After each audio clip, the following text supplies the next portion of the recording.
So welcome back to our conversation about the human animal. And as we've seen, the human animal is in big trouble.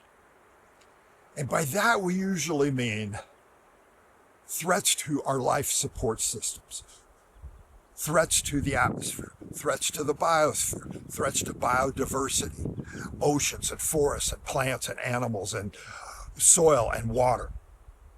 And all these threats are very real. But society also matters. And unfortunately, what we're seeing now is a pronounced move towards authoritarian takeover of modern society, especially here in America. We see the silencing of comedians, the silencing of dissent, the criminalization of dissent. All of these should be big red warning flags to all of us. Now, some people will dismiss this. They say, well, I'm not that interested in politics.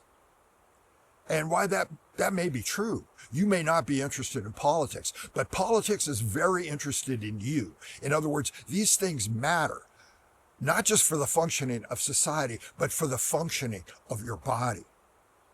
When society doesn't work well, your body doesn't work well either.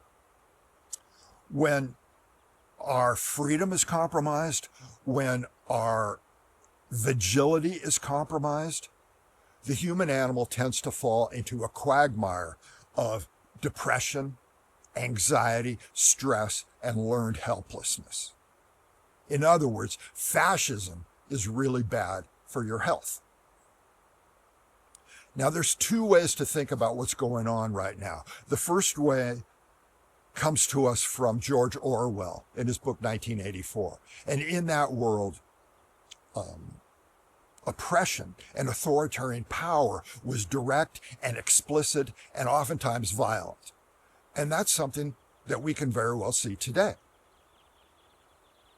But the other form came to us from Aldous Huxley in his book Brave New World. And in that world, people simply gave up. People went all in on amusement and entertainment and simply stopped participating in the functioning of society.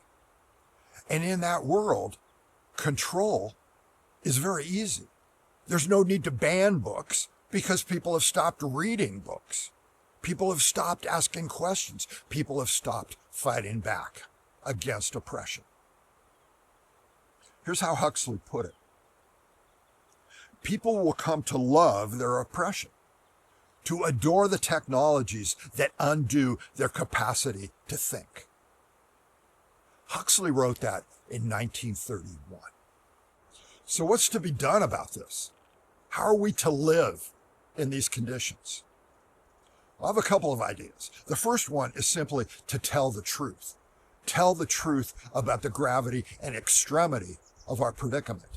Don't fall for the narrative that says it can't happen here, because it is happening here right now. So tell the truth. The second idea, don't live in fear. Don't cast yourself as a victim in all of this. You have a voice and you can live a life of relevance, even in the face of danger, risk, and ambiguity. It's essential that everyone step up. The third point, don't become like your adversary. There's a real temptation here to adopt the tone and language and attitude of our oppressors. And it feels right to take that fight with malice and hostility to them. But in the process, we become more and more like our oppressors. And this is something that the philosopher Friedrich Nietzsche recognized a long time ago. Whoever fights monsters should see to it that in the process, he does not become a monster. And that's a very real danger. Now, I know how it feels. It feels like this is the time for righteous anger. But hostility and malice only provoke retaliation and retribution.